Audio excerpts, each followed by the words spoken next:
What's up guys, this is Sean and welcome to another episode of the iherng podcast, and today we will answer a question from email. This is from LK. Dear iherng, I have been following your channel and I think you have educated many young investors. I hope you can give me some advice. I am 56 years old, self-employed, and I intend to work for another 5 years. I have 3 properties, one landed for own stay in Shah Alam, one office unit for rent in SS2 PJ, and one condo in SS2 PJ for rent. These properties give me good returns sufficient to cover both installment and management charges. There is a balance loan for office unit at 450,000 and 120,000 for the condo. I have EPF saving of 390,000 that I can withdraw anytime. I am in a dilemma as to whether to withdraw now, take a 300,000 loan to purchase a new property, or to keep in EPF to earn interest. Now at a rate of 4.5 to 5%, I am quite interested in Belleville Sunway project because I do not have a property located in KL. My monthly net income average around 10,000 per month. My question, number 1, at my age, should I withdraw to invest in a property or keep the money in EPF? Which one gives better returns? Number 2, is Belleville a good location to invest? Price starting from 590,000. I have yet to visit the show unit. Hope you would give this old auntie some advice.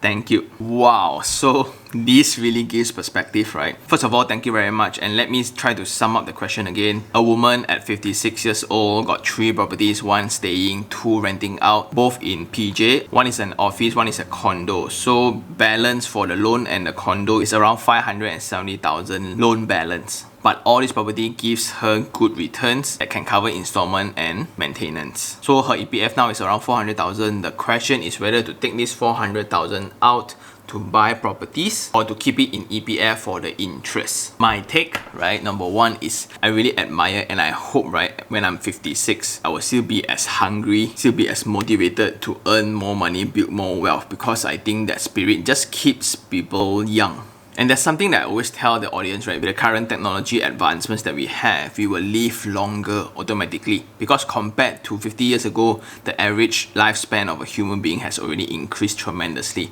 So we will only live longer. And since we have that advantage already, we know for sure, of course we don't take into calculation of accidents and things like that, right? It's almost for sure that we will live longer, and why don't you play against the advantage? So the only trouble that LK will face is the loan margin and tenure. It's very difficult to take loan already because certain banks limit it at 65, certain banks limits at 60. So today, if you were to buy properties, let's say at 50 years old, you can take maximum a 10 years loan, and imagine your monthly installment for that. We complain when our loan is 30 years and every month we need to pay 1,500, right? If you were to drag it into 10 years, that amount easily you need to times 4. Every month you need to pay 6,000 for the same property. That is why I keep encouraging people to buy property at a younger age. Use that 35 years to our advantage. Like when you buy at 25 versus you buy at 45, there's a lot of difference. And I also do understand sometimes the situation is not always as per what we desire, right? So coming back to LK, my suggestion would be to calculate how much I am comfortable with. My principle is to always hold money in cash first, which means to leverage on OPM, other people's money, as much as possible. What I would do is this. Since you have 3 properties, right? Maybe you can go to a mortgage banker where you can ask her to calculate what is the current value for all these properties. Because since the rental can cover the installment and furthermore, right? The question is then what if you can refinance and take money out of these properties and buy more instead of using your EPF? You get what I mean? Because if you were to, let's say, the shop office, right? Maybe the rental is around 1,800, 2,500, but my monthly installment is only 1,500. So I have extra maybe 1,000.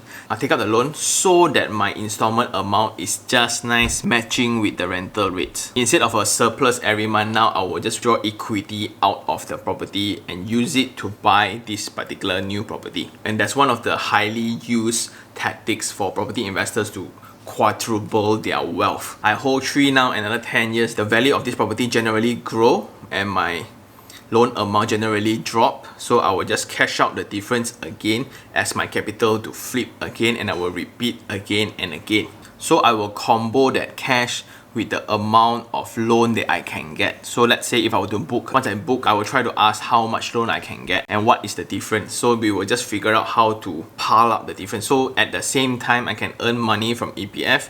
At the same time, my properties can withstand the rent. At the same time, I can own the property, not needing to pay anything while waiting for it to be completed for the next 4 years. So that would be my suggestion first in raising capital. I will also put down my banker's friend's phone number, Miss Catherine, who helped me a lot in my investment journey, and maybe you can give her a call to ask her like on the refinance portion, how much you can refinance and things like that. No commitment, just for reference. Then number 2, Belleville, whether is it a good location to invest.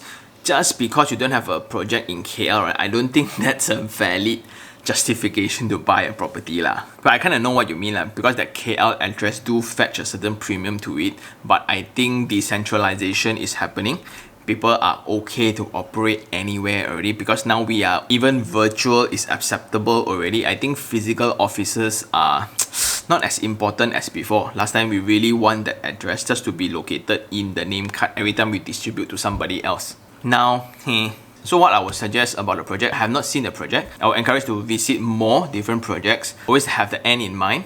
And here I will throw you another curveball like I always do, right? After raising capital, because at your state right now, you can afford to pay cash because you have certain amount of saving. Why don't you go for projects with higher certainty?